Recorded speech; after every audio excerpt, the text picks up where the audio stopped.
सभी को नमस्कार, गुड मॉर्निंग टू एवरीवन। आज हम लोग कायाकल्प बैच 1 के 18वें दिन 18 डेज हम लोग कंप्लीट करने वाले हैं। 18 डेज में आप सभी लोगों का स्वागत है। मैं होस्ट बसंत महतो आप लोग का इस सेशन में बहुत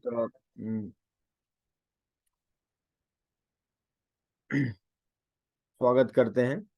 और आप लोग ये देख रहे हैं कि हम लोग जो जो भी इससे कनेक्टेड हैं और इस सेशन में हैं, प्लस इस इवेंट के हिस्सा हैं, अगर शुरू से ही हम लोग अगर इसमें पार्टिसिपेट कर रहे हैं, तो आप ये देख रहे हैं कि हम लोग अपने में बदलाव को फील कर रहे हैं। जो भी यहाँ गाइडलाइन हमारे स्पीकर, हमारे जो ट्रेनर हैं, वो आपको वो आपको बता रहे हैं, इंस्ट्रक्ट कर रहे हैं। आप अगर उनको थोड़ा बहुत भी फॉलो कर रहे हैं तो आप में बदलाव देख रहे हैं। यही बदलाव ही जिंदगी है बेसिकली। तो हम लोग को दो तरफ से एक तो है आपका अभी 6:25 से जो सेशन हो गया है। अगर हम मॉर्निंग में सेशन को अटेंड कर रहे हैं तो सबसे पहले बदलाव कि हमें सुबह जल्दी उठना है। तो early to bed early to rise, वो कॉन्सेप्ट जो है वो वाकई में रहता है। तो early to early to rise मतलब हम लोग अर्ली टू राइज में हेल्थ को पहले अर्न करते हैं। तो अच्छे स्वास्थ्य होगा तो हम लोग हर चीज को जो है हासिल कर लेंगे।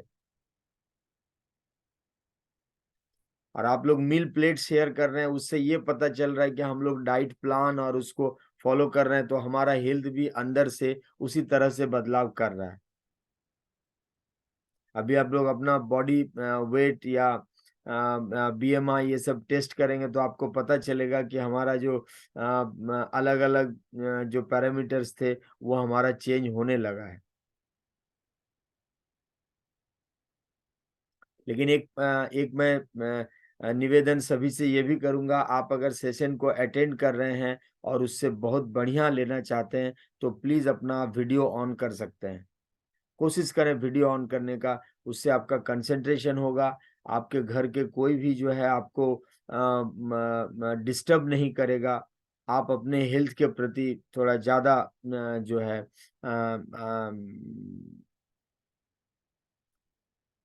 आप हेल्थ के प्रति थोड़ा ज्यादा अपने को सजग मानेंगे।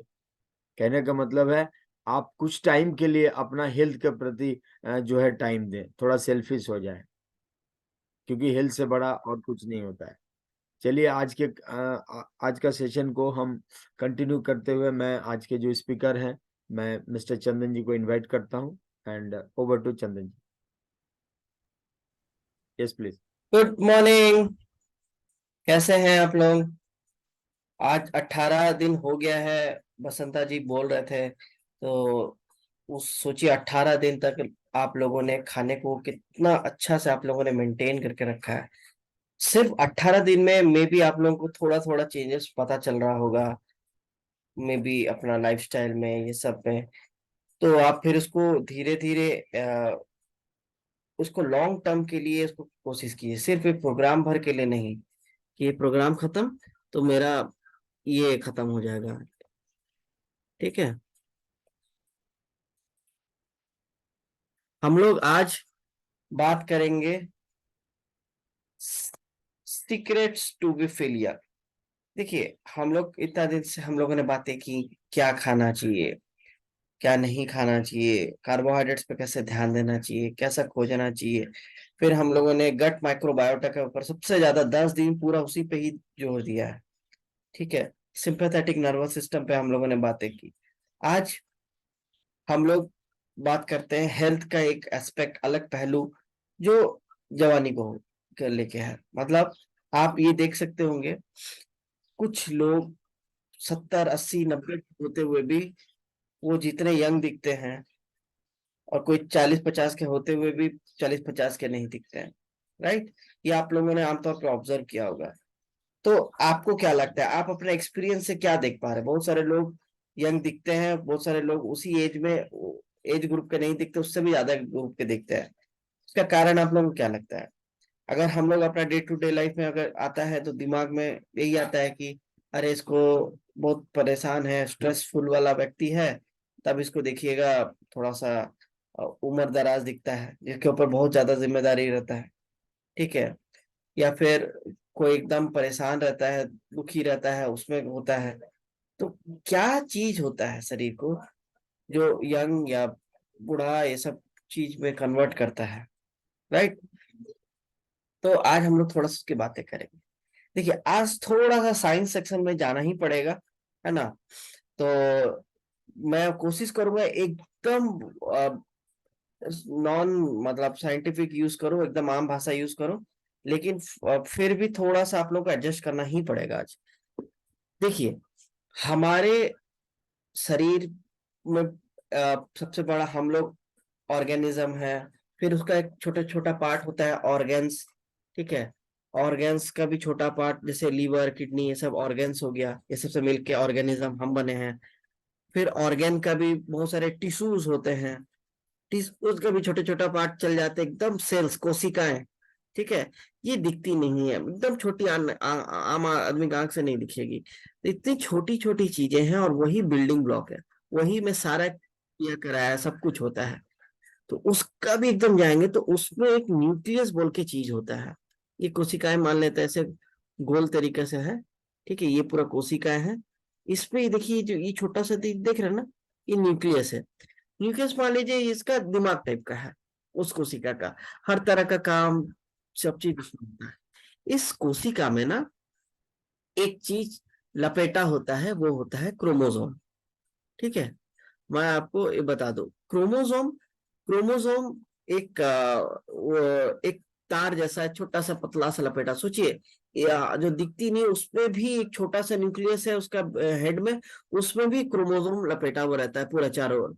तो क्रोमोसोम जो होता है उसके अंदर बहुत सारी चीजें होती है, जैसे होती है टीलोमोर होती है, सेंट्रोमोर होती है, प्रोटीन्स होते हैं, फिर डीएनए नाम का एक चीज होता है, ठीक है।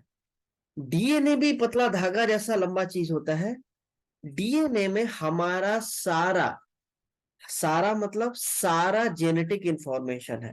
मतलब मेरा बाल क्या होगा, मेरा आंख क्या होगा, मेरा हाइट क्या होगा, हम सब कुछ, मतलब सब कुछ का इंफॉर्मेशन रहता है, ठीक है।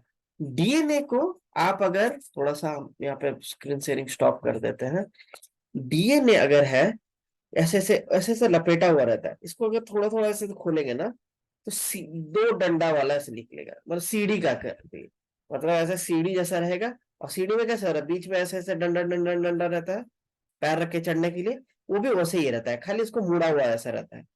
तो ऐसे जो डंडा डंडा डंडा वाला रहता है उसको हम लोग बेस पेयर बोलते हैं। अब क्या है, ये पूरा चारों रहता है, और क्रोमोसोम जो बना रहता है, तो क्रोमोसोम के पीछे एक कैप जैसा बना रहता है, उसको बोलते हैं टीलोमोर्स। तो टीलोमोर्स भी एक तरह का डंडा डंडा जो बना हुआ रहता है, टीलोमोर्स बना होता है, वो भी एक डीएनए का रिपीटिंग स्ट्रक्चर रहता है, ठीक है। मतलब क्रोमोसोम के अंदर सारा जेनेटिक इंफॉर्मेशन लेके आपका डीएनए है।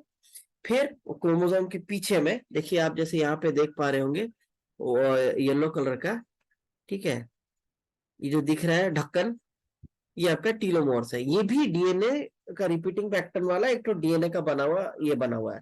और ये जो डंडा डंडा है, इसको खोल देने से डंडा डंडा जो दिख रहा है, ये हो गया बेस पेयर, ठीक है। इसमें हर एक प्रोटीन का एक इंफॉर्मेशन दिया है। तो हर एक पर्टिकुलर प्रोटीन बनाने का जो डेटा है उसको जीन्स बोला जाता है, ठीक है। मतलब जीन्स एक पर्टिकुलर डेटा है, ये पूरा लड़ी जो है, पूरा इसका सारा प्रोटीन बनाने का जो इंफॉर्मेशन है वो डीएनए हो गया।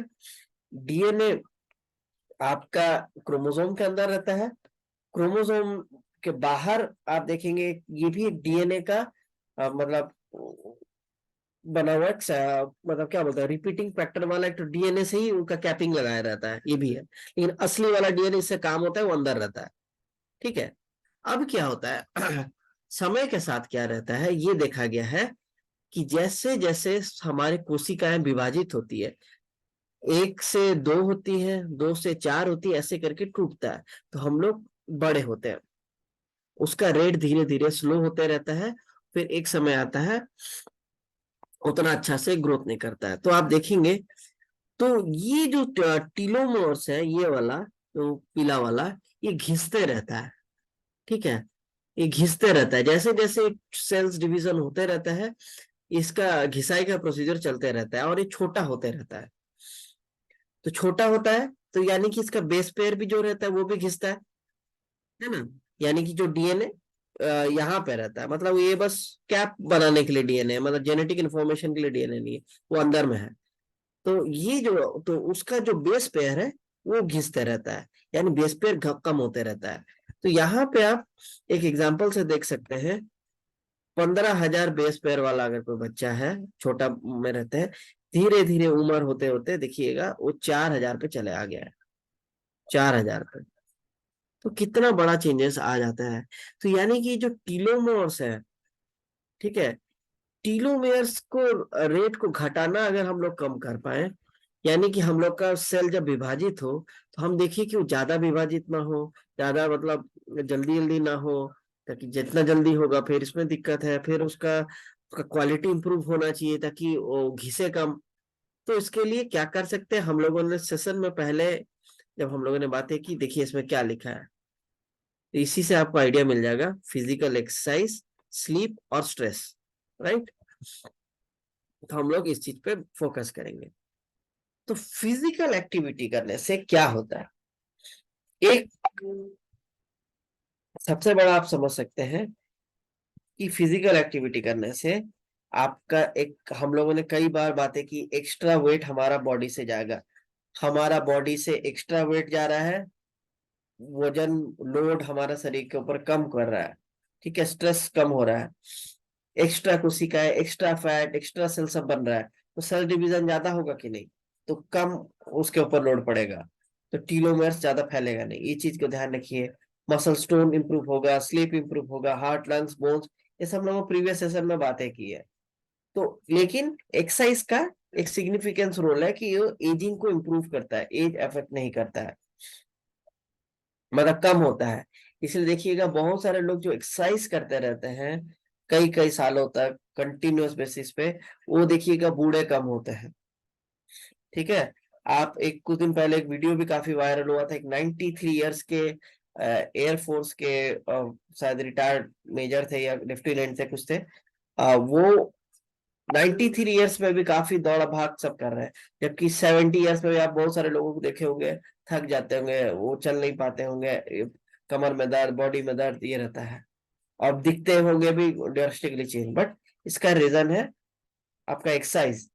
आप यहाँ पे देखिए, एक स्टडी किया गया था विराट कोहली और प्यूमा इंडिया के द्वारा, एक स्टडी किया गया था, उसमें उन्होंने देखा था 22 साल से लेके 40 साल तक के जितने लोगों का, बहुत सारे एक सैंपल स्पेस लेके उनसे बातें की, तो उन्होंने देखा उस स्टडीज में 1/3 लोग फिजिकल एक्टिविटी किए ही नहीं है पिछले 1 साल में।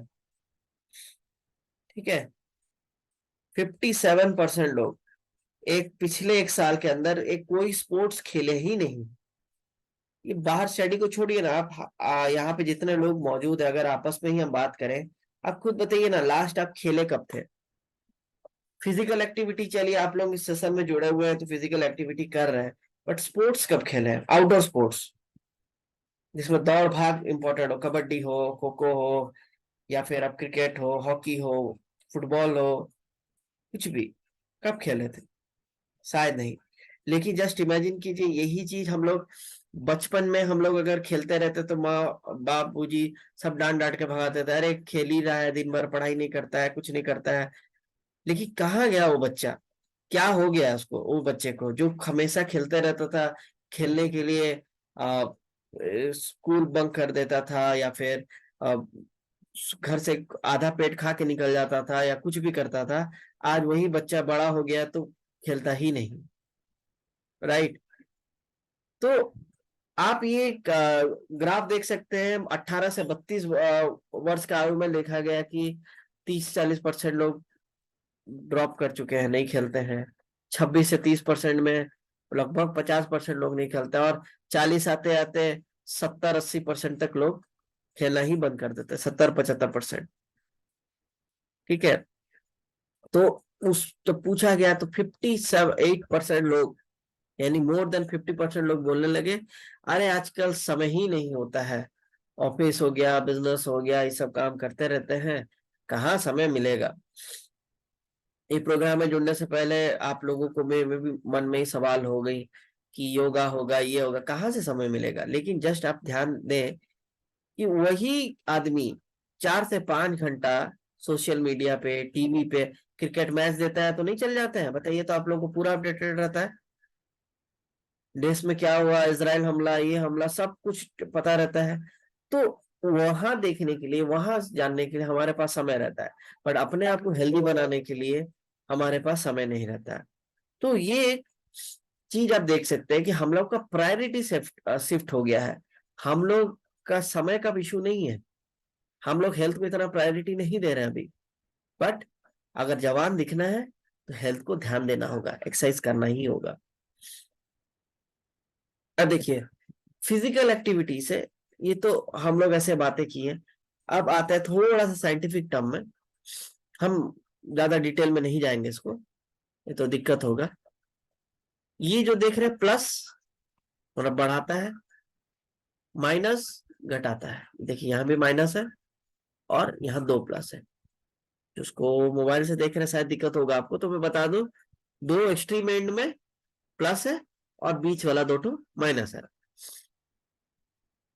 तो अब क्या होता है, जब एक्सरसाइज हम लोग करते हैं, टीलोमरेज बोल के एक एंजाइम होता है जो टीलोमर के साथ होता है। ठीक है, टीलोमर हम लोगों ने बातें की, ढक्कन, तो ढक्कन में एक साथ के लिए एक एंजाइम होता है, उसको टीलोमरेज बोलते हैं। उसका एक्टिविटी बढ़ता है, तो उसका एक्टिविटीज बढ़ता है तो सोच लीजिए वो एक तेल जैसा काम कर रहा है, लुब्रिकेट जैसा काम कर रहा है, तो उसका घिसाई कम होता है। तो ये घिसाई कम होगा तो हम लोग बूढ़े कम होंगे, जल्दी नहीं होंगे। हम लोग जब एक्सरसाइज करते हैं तो शरीर पे नो डाउट उस समय स्ट्रेस पड़ता है, लेकिन लंबा दौर पे आप देखेंगे हमारा बॉडी में ब्लड फ्लो बढ़ता है, से लेके ऑक्सीजन कैरिंग कैपेसिटी बढ़ता है। सब कुछ बढ़ने के कारण ऑक्सीडेटिव जो स्ट्रेस होता है वो रिड्यूस होने लगता है। ठीक है, ऑक्सीडेशन स्ट्रेस रिड्यूस होता है तो हमारा सेल्स में उसका टीलोमेर्स का घिसाई कम होता है, तो टीलोमेर का प्रोडक्शन कम होता है। नहीं तो जब सेल डिवीजन होता है, ऑक्सीडेशन की वजह से फ्री रेडिकल्स प्रोड्यूस होता है और उसमें प्रॉब्लम क्रिएट करता है। फिर इन्फ्लेमेशन कम होता है। ठीक है, इन्फ्लेमेशन मतलब सूजन, एक जगह में सूजन है यानी कि वहां पे मटेरियल ज्यादा है, यानी कि ज्यादा उसको शरीर को काम करना पड़ेगा, सेल डिवीजन हुआ है, तो वो भी कम होता है। तो वो कम होता है तो सेल्स पे, कोशिकाओं पे कम असर पड़ता है, तो टीलोमेर का प्रोटेक्शन होता है। ठीक है, सैटेलाइट सेल, सैटेलाइट सेल आपका स्केलेटल मसल्स में पाए जाने वाला कोशिकाएं हैं, तो वो रिपेयर, रीजनरेशन, ये सब में काम करती है। तो आपका अगर सैटेलाइट सेल ज्यादा बढ़ेगा तो क्या होगा, जो सेल्स है कोशिका, उसका रिपेयर अच्छा होगा। ठीक है, वो इतनी अच्छी से टूटेंगी नहीं, मतलब उसमें प्रॉब्लम जो डैमेज हो जाता है वो सब रिकवर होगा। तो ये सारे प्रोसीजर आपका लीड करते हैं आपका टीलोमेयर का प्रोटेक्शन के लिए, वो जो ढक्कन है। ठीक है, तो ये चीज आपको ध्यान रखनी है। इसलिए एक्सरसाइज का बहुत ज्यादा सिग्निफिकेंस रोल है, एक्सरसाइज को इग्नोर मत कीजिए। अगर स्पोर्ट्स नहीं भी खेल पा रहे हैं, रिक्वेस्ट रहेगा प्लीज आप किसी तरीका से फिजिकल एक्टिविटी में इंडल्ज रहिए। कुछ ना मिले तो नॉन एक्सरसाइज एक्टिविटी में ध्यान दीजिए, मतलब सीढ़ी में चलना, घर के काम में हाथ बटाना, पोछा मारना, झाड़ू करना। ठीक है, रिमोट को दूर रखना बाकी बार बार उठना पड़े, कुछ ना कुछ इस तरह एक्टिव, कहीं बहुत देर बैठे नहीं रहना, थोड़ा देर के बैठ के उठ जाना।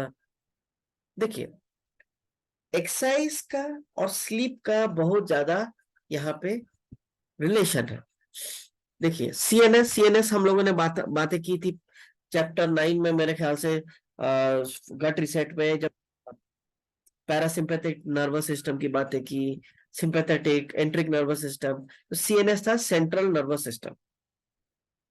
एक्यूट इफेक्ट के बारे में बात करेंगे और क्रोनिक इफेक्ट के बारे में बात करेंगे। नींद का और एक्सरसाइज का क्या असर होता है। एक्यूट मतलब कम ड्यूरेशन ऑफ टाइम में तुरंत क्या पता चलता है, और क्रोनिक मतलब लंबे समय के अंतराल में क्या असर पड़ता है।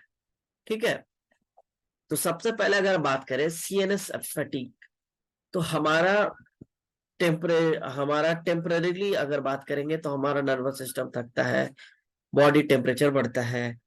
एचआर और एचआरवी का चेंजेस आता है। एचआर मतलब हार्ट रेट, और एचआरवी मतलब heart rate variability.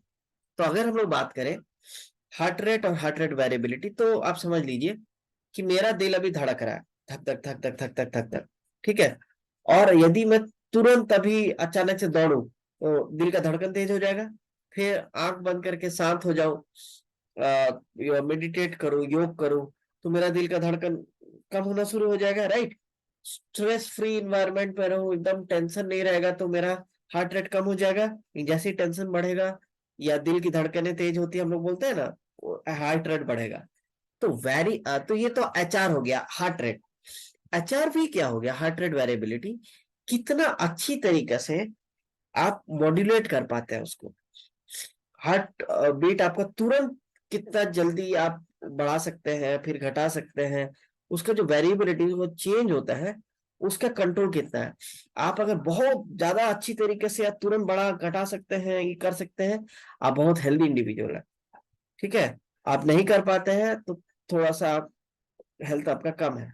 For example, आप देखे होंगे बहुत बड़े बड़े एथलीट्स होते हैं, वो एक्सरसाइज करते हैं तुरंत उनका दिल का धड़कन तेज हो जाता है, और जैसे ही छोड़ते हैं तो आम आदमी का कंपेयर में तुरंत उनका शांत होना शुरू हो जाता है। उनका हेल्दी होने के कारण उनका दिल का धड़कन उनका काफी कंट्रोल रहता है, राइट। तो ये एचआर भी चेंजेस आता है एक्यूट में। लेकिन अगर थोड़ा सा हम लोग बात करें क्रोनिक इफेक्ट, इसका थोड़ा सा लंबे समय पर असर क्या होगा। ग्लूकोज मेटाबॉलिज्म पे काम करता है। हम लोगों ने बातें की एक्सरसाइज करने से क्या होगा, राइट। आपका कोशिकाओं में आपका सब एब्जॉर्प्शन में मदद मिलता है फैट्स का। Day time GH release, GH हो गया आपका ग्रोथ हार्मोन। ग्रोथ हार्मोन देखिए, रात को जब हम लोग सोते हैं तब अच्छा खासा रिलीज होता है, जो बॉडी में रिपेयर वर्क से लेके आपका ग्रोथ में सब में मदद करता है। लेकिन ग्रोथ हार्मोन दिन में भी निकलेगा तो उसी तरीके से काम करेगा, जो कि अच्छी चीजें हैं, राइट। फिर बीडीएनएफ, बीडीएनएफ एक तरह का प्रोटीन होता है, ब्रेन डिराइव्ड न्यूरोपैथिक फैक्टर, इसका फुल फॉर्म है बीडीएनएफ। ये क्या करता है, हमारे कोशिकाएं हैं और हमारा नर्वस सिस्टम, स्नायु तंत्रिका जो है जिससे हमारा बॉडी कम्युनिकेट करता है बिजली की रफ्तार से, उसको उसका जो आपका सेल्स है, ग्रोथ है, डेवलपमेंट है, उसके लिए जो प्रोटीन चाहिए वो बीडीएनएफ होता है, उस पर असर करता है। फिर क्रोनिक लंबा दिन में क्या होगा, एचआरवी चेंज जो मैंने अभी बता रहा था, हार्ट रेट वेरिएबिलिटी चेंज आपका अच्छा होगा। हाई एचआरवी हेल्दी इंडिविजुअल को दर्शाता है। बॉडी कंपोजिशन में चेंजेस होगा, फिटनेस लेवल पे चेंजेस होगा, राइट। ये सब फिजिकल एक्टिविटी करने से बहुत सारा बेनिफिट होगा, और ये सारे बेनिफिट आपको स्लीप की ओर ले जाते हैं। आप टेम्परेचर एक्सरसाइज के दौरान आपका देखिए टेम्परेचर बढ़ा, तो उसके बाद छोड़ेंगे तो आपका बॉडी टेम्परेचर ड्रॉप होगा। तो बॉडी टेम्परेचर ड्रॉप होता है तो धीरे धीरे बॉडी को शांति की तरफ ले जाता है, और बॉडी प्रोग्राम होता है नींद की तरफ, राइट। तो एक्सरसाइज करने वालों को देखिएगा आपको नींद भी अच्छा आता है। अब हम लोग आगे की तरफ बात करते हैं। नींद बहुत ही इंपॉर्टेंट चीज है, नींद। ये इग्नोर हो जाती है, हम लोग काम स्ट्रेस ऐसे काम करते हैं। देखा गया है how well you sleep and how physically activity, diet and stress level है, इसका बहुत अच्छा एक रिलेशनशिप है। ठीक है, देखिए स्लीप का रिलेटेड मैं कुछ बातें बताऊं। हम लोग जब सोते हैं तो हम लोग दो मेजर साइकिल से गुजरते हैं। एक होता है REM sleep, rapid eye movement, और एक होता है नॉन रेम स्लीप, जिसमें गहरी नींद में चल जाता है। ठीक है, ये सब जान लीजिए, एक 90 मिनट का अंतराल में होता है। हम लोग जब सोते हैं ना, हमारा आंख मूव करते रहते, तुरंत तो आंख नींद नहीं होता है, बॉडी से कनेक्शन दूर करने में, ब्रेन एक एक पार्ट पुर्जा से तोड़ने में समय लगता है। उस केस में हम लोग क्या होते हैं, बॉडी पे असर धीरे धीरे शरीर क्या करता है, एक तरह का पैरालाइज कराता है ताकि बॉडी सोए, दिमाग में जो चलता रहे हम लोग असर ना करें। लेकिन कभी कभी कनेक्शन होता है तो आप देखेंगे नींद में भी आप लोग पैर हाथ थोड़ा झटक देते हैं, ठीक है, वो धीरे धीरे फिर बॉडी चले जाता है नॉन रिम साइकिल में, तब पूरा गहरा नींद में चल जाते हैं और उस टाइम में बॉडी में repair work, growth hormone secretion सब चलता है। फिर 90 मिनट के बाद फिर रैपिड आई मूवमेंट पे चल जाता है, रेम स्लिप पे चल जाते हैं। रेम स्लिप ही एक ऐसा होता है जिसमें हम लोग सपने देखते हैं। तो ये 90-90 मिनट का साइकिल होता है, ठीक है। तो इसमें क्या होता है, इसका बहुत अच्छा रिलेशन आपका फिजिकल एक्टिविटी, जब हम लोगों ने अभी बातें की एक्सरसाइज करने से क्या बेनिफिट है नींद को लेके, डाइट की भी बातें की, डाइट सही नहीं रहने से नींद कितना खराब होगा, थोड़ी बहुत बातें की, आप थोड़ा डिटेल में बात करो, स्ट्रेस का भी रिलेशन है। तो हम लोग का आइडिया रहेगा कि हम लोग नींद खराब होने से हमारा सब दिन पूरा खराब होता है। और इस आज हम लोग साइकिल की बातें करेंगे, नींद को पूरा करने के लिए कौन सा साइकिल को ब्रेक करना होगा। तो चलिए हम लोग आगे बढ़ते हैं। ये 75% भारतीयों को क्वालिटी, ध्यान रखिएगा क्वांटिटी नहीं क्वालिटी, गुड नाइट स्लीप नहीं मिलती है। तो इसका वन ऑफ द रीजन क्या लगता है आपको, ठीक है। एक तो हम लोगों ने प्रीवियस सेशन में जाना मोटापा का क्या रिलेशनशिप है, तो इसमें आप देख सकते हैं स्लीप एपनिया जो बीमारी हम लोगों ने बातें की, ऑब्स्ट्रक्टिव स्लीप एपनिया, उसमें खराटे की बातें की। फिर हम लोगों ने एयर नींद में सांस रुक जाता है, जो प्रॉब्लम होता है, तो बार बार नींद टूटता है क्योंकि हमारा मसल्स इतना ढीला होता है, उस पर कंट्रोल छूट जाता है, हम सांस नहीं ले पाते हैं। तो यहाँ पे आप देखेंगे कि स्लीप एपनिया का केस में आप देखेंगे 20% मोटे व्यक्ति में, 20 व्यक्ति में ही 20% लोगों में स्लीप एपनिया केस होता है। लेकिन अगर हेल्दी रहेंगे तो 3% लोगों में स्लीप एपनिया का केस रहता है। तो मोटापा का बहुत अच्छा एक रिलेशनशिप है, इससे वेट रिडक्शन काफी, वेट मैनेजमेंट काफी ज्यादा जरूरी चीज होता है। नींद का प्रॉब्लम से क्या होता है, आप देख सकते हैं 6000 से भी ज्यादा कार एक्सीडेंट हो चुके हैं, ठीक है। 25 में से एक आदमी गाड़ी चलाते चलाते सो जाता है, और फिर क्या होता है आप लोगों को पता है, ठीक है। प्रति माह ऐसा होता है, 6000 सालाना होता है फेटल एक्सीडेंट। फिर देखिएगा आपको अगर नींद नहीं आता है, तो हम लोगों ने हार्मोन्स की बातें की, ग्रेमलिन हार्मोन्स, लेप्टिन हार्मोन्स। तो ग्रेमलिन और हार्मोन्स तो साइकिल खराब हो जाता है, तो ग्रेमलिन हार्मोन ओवर पावर करने लगता है, ठीक है। लेप्टिन हार्मोन सीक्रेट नहीं होता है क्योंकि बॉडी नींद के लिए तैयार नहीं है। तो क्या होता है, ग्रेमलिन हार्मोन हावी होने लगता है, तो फिर हम लोग को भूख लगता है, और फिर रात को देखेंगे बहुत सारे लोग खाते हैं। लेकिन उसमें भी आप देखिएगा कुछ भी अच्छा हेल्दी चीज खाने का मन नहीं करता है, वो चटाकेदार मटाकेदार कुछ अच्छा मीठा खाने का मन करता है, चॉकलेट खाने का मन करता है ना। तो ये, और आपको जानते हैं रात को इंसुलिन सेंसिटिविटी कम रहता है बॉडी में, तो ये सारे फैट की तरफ चल जाते हैं, ठीक है। तो नींद कम होने से क्या होता है, क्रोनिक डिसऑर्डर बढ़ता है, बीमारियां लंबी तरह बढ़ती है, डायबिटीज बढ़ने का 3 गुना रिस्क बढ़ जाता है, ठीक है। ब्लड प्रेशर हाई होता है, डेमेंशिया का रिस्क होता है, डेमेंशिया मतलब एक दिमागी बीमारी है, ठीक है, भूलने का, कंफ्यूजन होने का, ये सब प्रॉब्लम आता है। एंग्जाइटी बढ़ता है, आप देखेंगे कुछ कुछ लोग रहते हैं छोटा छोटा चीज पे घबरा जाता है, अब क्या होगा, सिचुएशन कैसा होगा, ये कैसा होगा। और कुछ कुछ लोग एकदम रिलैक्स रहते हैं, वो एंग्जाइटी है, वो बढ़ता है। इवन आपका उम्र 4 से 5 साल तक बढ़ा देता है तुरंत, आपका हार्ट डिजीज को बढ़ा देता है 48% तक। और आप देखेंगे लोग को सर्दी जुकाम काफी ज्यादा होता है, उनका भी नींद पूरा नहीं होता, वो 3 गुना तक ये चीज बढ़ा देता है, सर्दी जुकाम होने की संभावना बढ़ा देते हैं। तो ये है वो साइकिल, खराब नींद स्ट्रेस की तरफ बढ़ता है। हम लोगों ने बातें की नींद पूरा नहीं हुआ मतलब कुछ गड़बड़ है, ये आदमी क्यों नहीं सो रहा है, तो हमारा सिंपैथेटिक नर्वस सिस्टम हावी होता है कि कुछ तो गड़बड़ है, इसीलिए वो सो नहीं रहा है। मतलब हो सकता है कुछ खतरा हो उसको, या कुछ चीज से परेशान है, तो स्ट्रेस बढ़ता है, स्ट्रेस हार्मोन। फिर उसमें पेट का हम लोगों ने जाना रिलेशनशिप, स्ट्रेस बढ़ने से क्या होता है, गट माइक्रोबायोटा का इशू आता है, तो डाइजेशन प्रमोट नहीं होता है, डाइजेशन प्रमोट नहीं होता, गट ब्रेन एक्सिस अफेक्ट होता है, हम लोगों ने जाना गट ब्रेन को अफेक्ट करता है, ठीक है। फिर एंजाइटी लेवल बढ़ता है, घबराहट डर ये सब आता है, फिर वो डर बढ़ता है तो फिर नींद खराब होने लगता है, फिर एंजाइटी बढ़ता है, स्ट्रेस, तो एक साइकिल चलता है। इस साइकिल को तोड़ना है तो आप कुछ नहीं कर सकते, सिर्फ एक चीज आप कर सकते हैं, नींद को आप सही कर लीजिए, पूअर स्लीप टूट जाएगा तो ये साइकिल टूट जाएगा, ठीक है। हम ज्यादा डिटेल में नहीं बातें करें क्योंकि टाइम ओवर होते जा रहा है, मेरे पास हम लोग को समय का अभाव है। देखिए, मैनेज नहीं करने से हम लोगों ने हर चीजों के बारे में कवर किया है, कैसे आपका हॉर्मोन्स में चेंजेस आएगा, फिजियोलॉजिकल में चेंजेस आएगा, ये सब आपका वेट गेन में मदद करता है।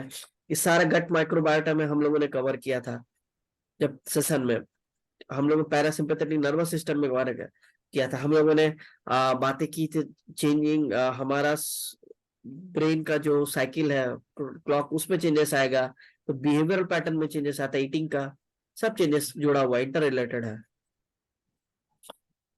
आप ये भी देख सकते हैं 74% भारतीय स्ट्रेस और 88% भारतीयों को एंजाइटी से पीड़ित है, तो इसका वन ऑफ द रीजन आपका स्ट्रेस है।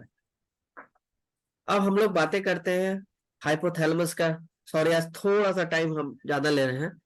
हाइपोथैलेमस एक ब्रेन का एक पार्ट है, वो हर चीज बताता है, उसमें घड़ी भी है हमारा, जो हम लोगों ने एससीएन घड़ी की बातें की, फिर उसमें आपका टेम्परेचर, आपका डर भय सबको कंट्रोल करने का, ये मैनेज करने का ये बना रहता है।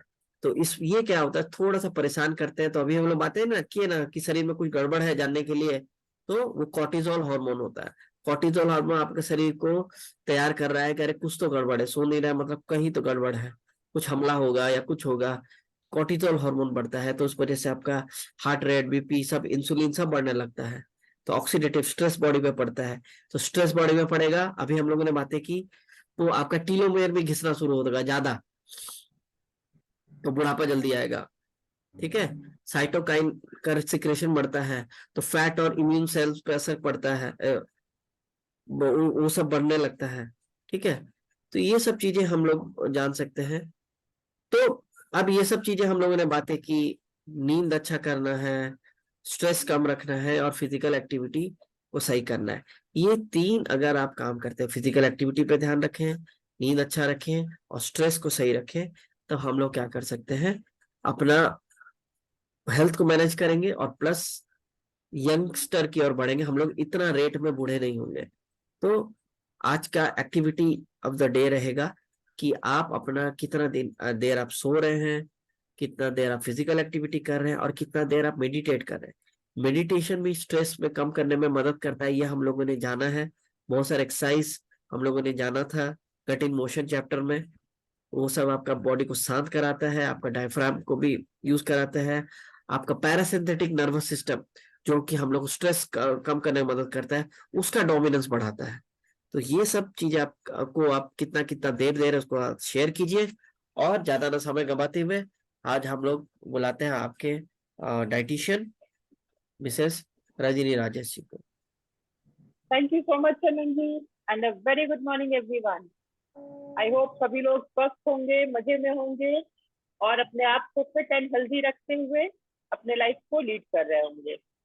आइए इसी सिलसिला को आगे बढ़ाते हुए आज मैं आपसे बात करना चाहूंगी एक हमारे बॉडी के बहुत ही इम्पोर्टेंट मिनरल की, आयरन, यानी क्या है और ये क्या करता है, क्यों हमें जरूरत है, इस चीज के बारे में मैं थोड़ा सा बात करूंगी आपसे। आयरन एक ऐसा चीज है जो हमारे शरीर में बहुत ही महत्वपूर्ण होता है। ये हमारे बॉडी में जो ब्लड होता है उसका एक बहुत इंपॉर्टेंट कंटेंट होता है हीमोग्लोबिन, और हीमोग्लोबिन को बनाने में आयरन का बहुत रोल है। और ये जो है हमारे बॉडी के हर ऑर्गन तक, हर पार्ट तक ऑक्सीजन को ट्रांसपोर्ट करने में हेल्प करता है। ऑक्सीजन जब मिलेगा तो ही हमारा बॉडी का हर सेल एक्टिव होगा, और ये ऑक्सीजन को कैरी करने में इसका बहुत इंपॉर्टेंट रोल होता है। इसके अलावा आयरन हमारे शरीर के सेल्स के विकास में भी बहुत ही इंपॉर्टेंट रोल प्ले करता है।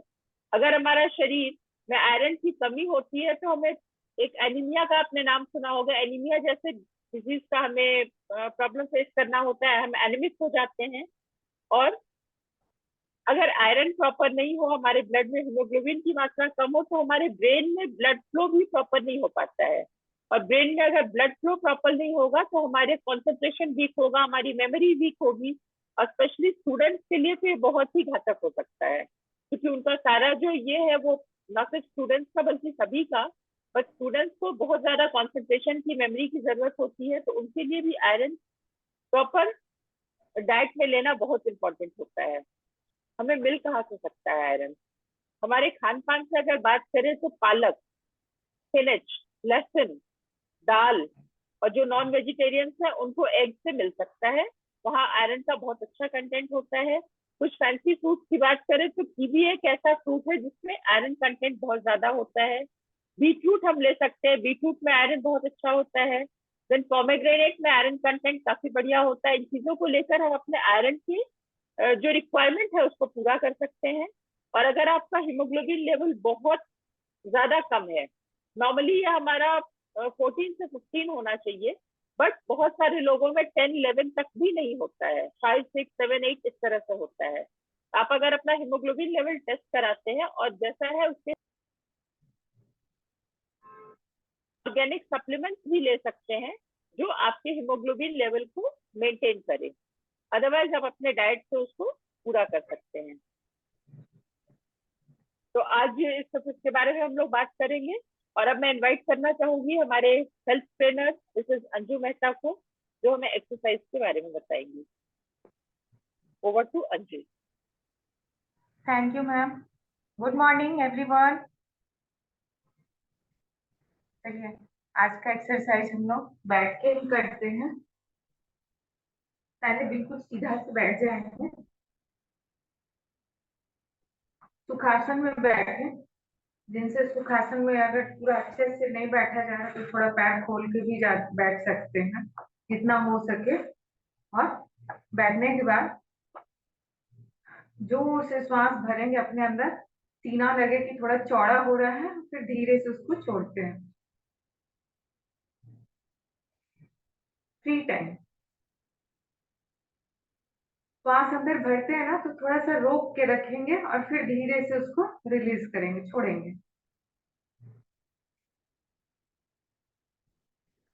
एक हाथ ऊपर जाएगा, एक हाथ हमारा जमीन पे, और जितना हो सके धीरे धीरे धीरे धीरे साइड झुकने का कोशिश करेंगे।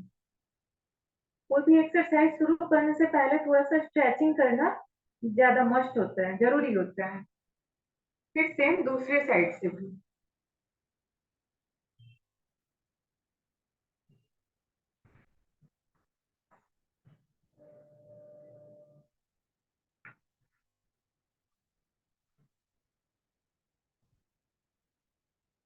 जो लोग नीचे नहीं बैठ सकते, कुर्सी पे बैठे हैं, तो कुर्सी पे कर लीजिए या अपने बेड पे भी कर सकते हैं।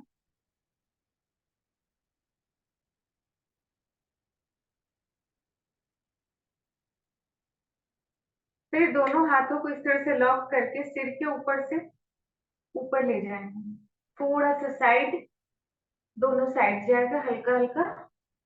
फिर आगे जहां तक हो सके झुकने का कोशिश कीजिए बैठे बैठे। पीछे झुकने के लिए हल्का सा कमर पे इस तरह करके फिर पीछे झुकिएगा। और जो लोग ऐसे ही झुक सकते हो वो ऐसे ही झुक लें। आगे और पीछे। इतना करने के बाद दोनों पैरों को खोल लेंगे जितना हो सके, जितना खोल पाए आप सीधा से। और अपनी उंगली को छुएंगे, नहीं हो पाए सिंपल इसको घुटने को मोड़ना है। इस एक एक ही घुटने को मोड़ेंगे, एक पैर खुला रहेगा, फिर इसको खोलेंगे धीरे से। इस वेरिएशन को कीजिए या फिर इस तरह से यहाँ तक जाएंगे दोनों हाथ से और झुकने का कोशिश करेंगे जितना हो। नहीं तो फिर पहले अपने चेस्ट को थाई पे सटा के फिर धीरे धीरे धीरे धीरे पैर को खोलेंगे, एक पैर। नहीं कर पा रहे तो एक पैर को फोल्ड कर लीजिए, फिर इस तरह से कीजिए। नोज को अपने नी पे सटाना है, जो जैसे कर पाए बट करना है धीरे से।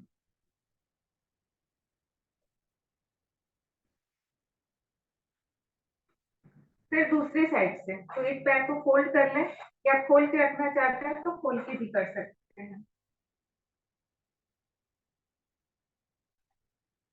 फोल्ड करें और खोलें। जो लोग नहीं झुक पा रहे हैं उनके लिए ये है, जो अच्छे से झुक पा रहे हैं वो बिल्कुल आराम से इस तरह से ही करें।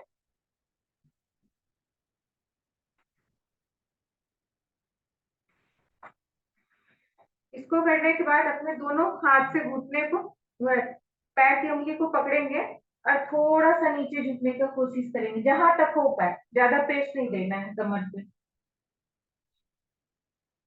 ये करने से पूरा पीछे से आपकी नसें जो है वो थोड़ा तनेंगी।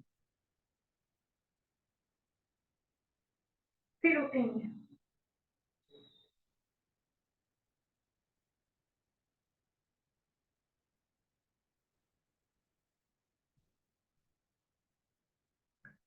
सेम इसी पोजीशन में एक हाथ फिर लेफ्ट लेग का टो को पकड़ना है और एक हाथ पीछे जाए या अपने कमर, इस तरह से अपने अपने ही कमर पे इधर लेके आएंगे। इसको क्रॉस करेंगे 1 2,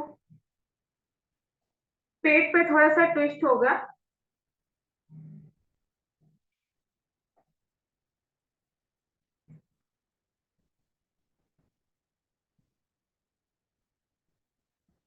फिर दोनों पैर को मोड़ के बटरफ्लाई पोज में बैठना है। दोनों पैर के पंजों को एक साथ पकड़ के और जितना हो सके इसको फोल्ड करें। किन्हीं से नहीं हो पा रहा है तो सेम इस तरह से धीरे धीरे इसको दबाने की कोशिश करें।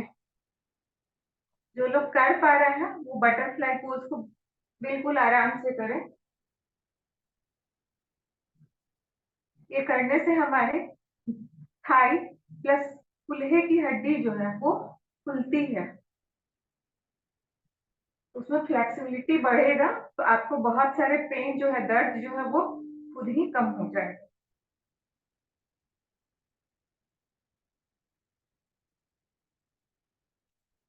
इस पोजीशन में भी थोड़ा सा आगे झुकने का कोशिश करेंगे, नहीं हो पाता है तो थोड़ा पैर को आगे खोल लीजिए और धीरे धीरे आगे जाने की कोशिश कीजिए।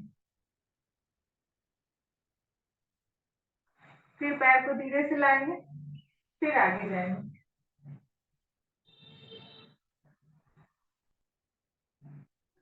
अभी वज्रासन में बैठेंगे।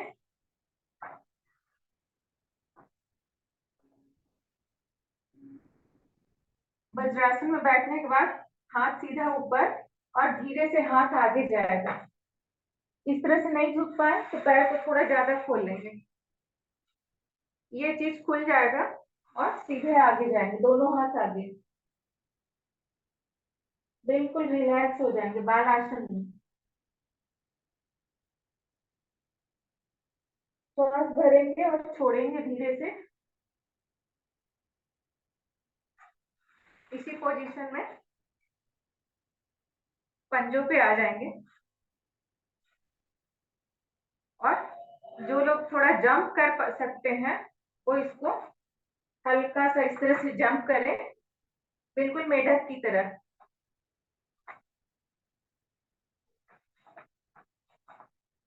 जो जंप नहीं कर सकते हैं ना तो सिंपल एक पैर आगे बढ़ाएं फिर दूसरे पैर को, लेकिन थोड़ा थोड़ा चलना है इस तरह से।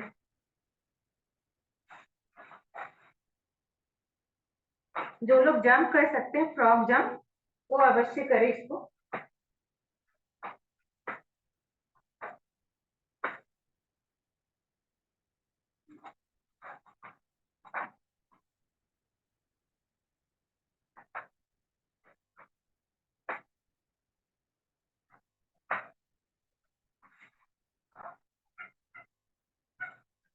फिर इसी पोजीशन में थोड़ा सा ज्यादा खोल लेंगे, इस तरह श्वास भरेंगे तभी ये एरिया नीचे आएगा, पेट नीचे आएगा और फेस ऊपर जाएगा। फिर छोड़ेंगे तो ऊपर की ओर। इसको 3 टाइम करते हैं।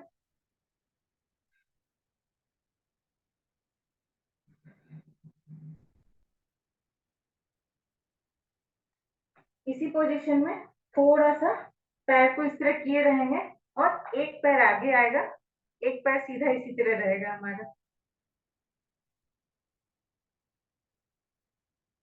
फिर थोड़ा सा एक हाथ आगे, तो दूसरा पैर फिर पीछे से आगे लेके आएंगे। फिर इस तरह से स्पाइडर की तरह थोड़ा सा चलने का कोशिश करेंगे।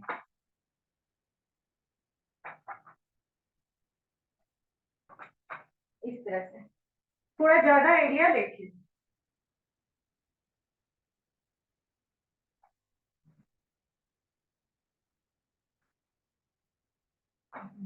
दोनों पैर घुटने के ऊपर खड़ा होके सीधा इस तरह से, फिर धीरे धीरे धीरे धीरे धीरे आगे की ओर जाएंगे और फिर आपके घुटने में सट जाएगा और ठुड्डी नीचे।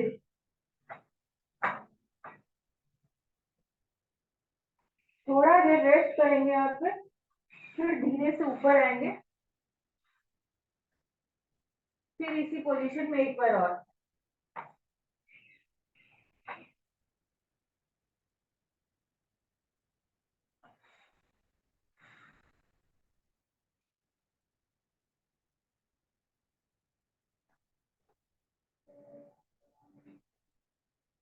ये करने के बाद घुटने उठा के पर्वतासन में जाएंगे। पर्वतासन में पंजों के बल आ जाएंगे, एड़ी थोड़ा सा उठेगा इस तरह। फिर नीचे,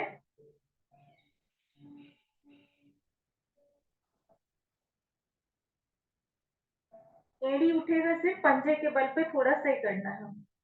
फिर इसी को वॉक करते हैं थोड़ा सा आगे।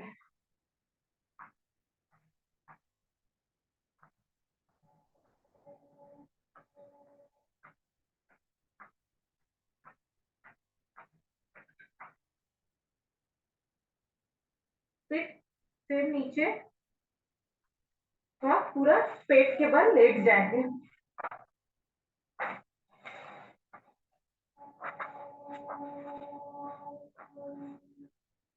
पेट के बल लेट के हाथ यहीं पे टिका रहेगा और धीरे से इस तरह से उठेंगे, कोबरा आसन, पीछे की ओर। अभी सारा हम लोग आगे झुकने वाला किए, तो इसको बैकवर्ड फोल्डिंग भी करना जरूरी होता है।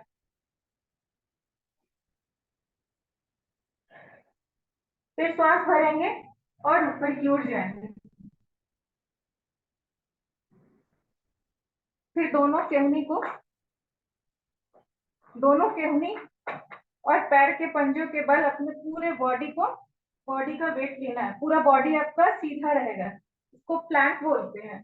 जो लोग वेट मैनेज करना चाहते हैं वो इसको 1-1 मिनट का कम से कम 3 बार, यानी 3 मिनट करना है इस तरह से। काउंट करते हैं 1 2 3 4 5 6 7 8 9 10 11 12 13 14 15 16 17 18 19 20 बार थोड़ा सा फिर से रेस्ट ले लीजिए।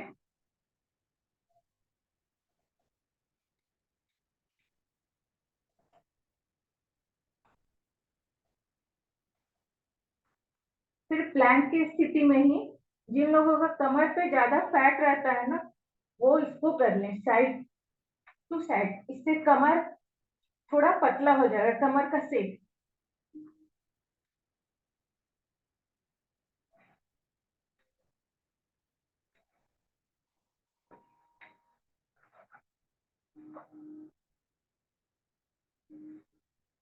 इसी में प्लैंक वॉक भी होता है, वो नेक्स्ट दिन के लिए छोड़ते हैं।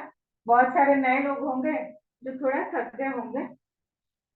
फिर साइड रेस्ट करने के लिए सिंपल अपनी ठुड्डी को अपनी हथेली पे टिका लीजिए और सिंपल अपने पैर को अपने बैक पे थोड़ा थोड़ा धीरे धीरे इस तरह से पुश करना है।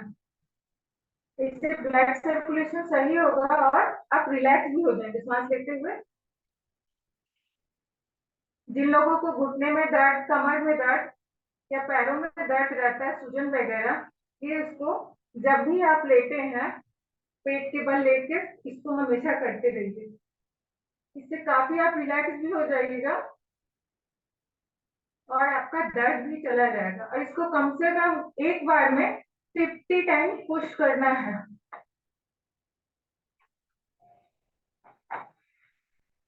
फिर इसी पोजीशन में अपने पैर की एड़ी को पकड़ना है और थोड़ा सा ऊपर उठना है।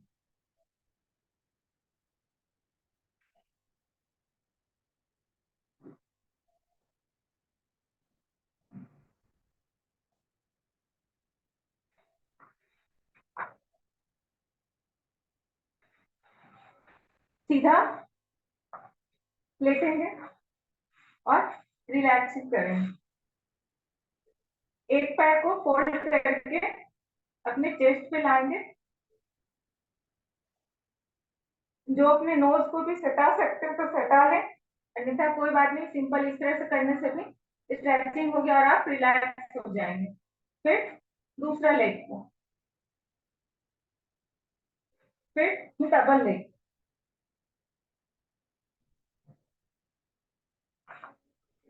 दोनों पैर को एक साथ रखेंगे। एक साथ पैर जाएगा एक साइड और फेस दूसरे साइड। इसको आप एक के ऊपर पैर रख के भी कर सकते हैं या सिंगल लेग से भी कीजिएगा। तो ये मरकट आसन ही है। मरकट आसन का 2-3 वेरिएशन होता है, आप जिसमें कंफर्टेबल हो उस तरह से कर लें। बस पेट पे ट्विस्ट होना चाहिए ताकि आप पूरा रिलैक्स हो जाए, पीठ का अकड़न जो है वो भी खत्म हो जाए। फिर दूसरी साइड से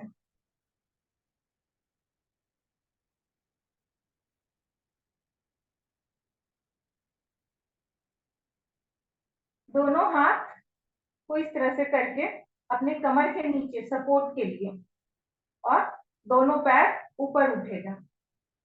पैर को ऊपर और नीचे करना है। इससे आप काफी रिलैक्स महसूस कीजिएगा। जिन लोगों को पैर में दर्द रहता है या सूजन हो जाती है ना हल्का फुल्का, वो लोग जब भी लेटते हैं ना, सुबह हो, दोपहर हो या रात को भी, तो इस तरह से करेंगे तो उनको उनकी स्वेलिंग जो पैर का वो कम जाएगा।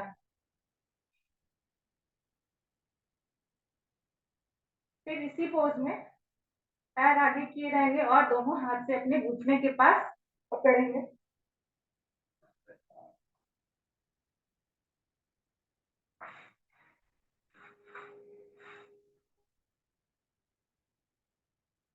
फिर सीधा से बैठते हैं।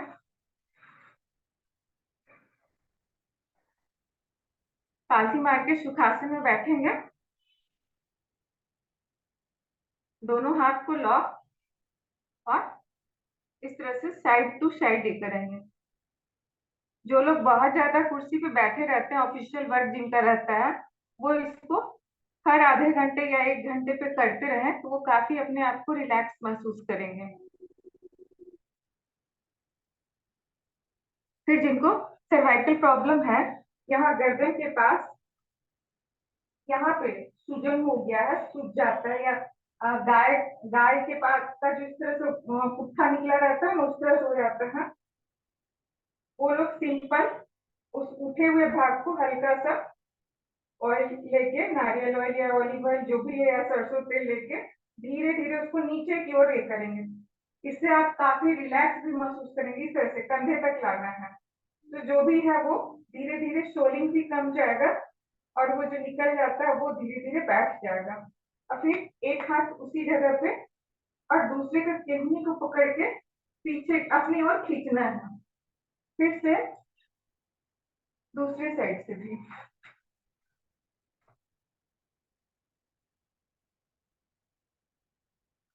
कंधे को गोल गोल घुमाने के लिए अपने घुटने पे अभी ठंड की मौसम आ रही है तो बहुत सारे लोगों को घुटने का भी प्रॉब्लम रहता है और सर्वाइकल प्रॉब्लम है। वो जैसे ही सुबह उठते हैं ना तो अपने घुटने को भी इस तरह से मले और अपने कंधे को भी थोड़ा सा गोल गोल घुमाए, एक बार एक साइड से फिर उसके अपोजिट। इससे दोनों जगह आराम मिलेगा, घुटने के दर्द में भी आराम मिलेगा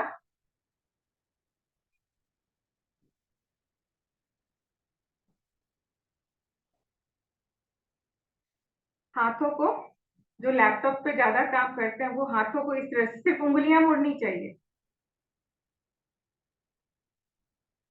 और थोड़ा थोड़ा देर पे बैठ के इस तरह से गरुड़ासन में कुर्सी पे बैठे हैं तो पैर को भी इसी तरह कर लेंगे, ऊपर की ओर खींचेंगे जितना हो सके ऊपर, फिर हाथ को ये कर,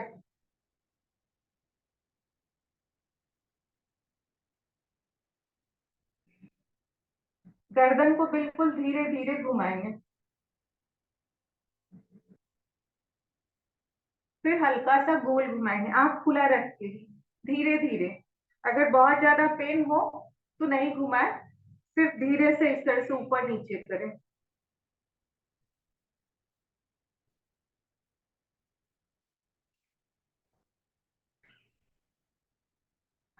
दोनों हाथों को रब करेंगे और अपने आंख को हिट करना है 3 टाइम्स।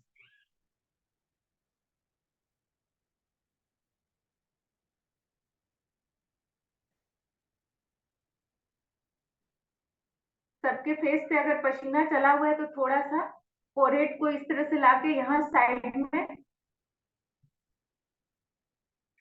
और फेस को गोलाई में लाके इस तरह कान के जस्ट यहाँ पे गोलाई में करके इसको यहाँ दबा लेना है और इसको ये जॉ लाइन जो है ये इसको नीचे से ऊपर की ओर जाएंगे, यहाँ धीरे से इस तरह करके यहाँ पुश कर देंगे। सिर में भी हल्का सा इस तरह से करके जाएंगे। ये सब रिलैक्सिंग मोड है, आप बहुत ज्यादा अपने आप को रिलैक्स महसूस करेंगे। सिर पे हल्का हल्का बिल्कुल 3 ही उंगली से मसाज हो जाएगा आपका। जोर से ताली बजाते हैं और जोर से हंसेंगे।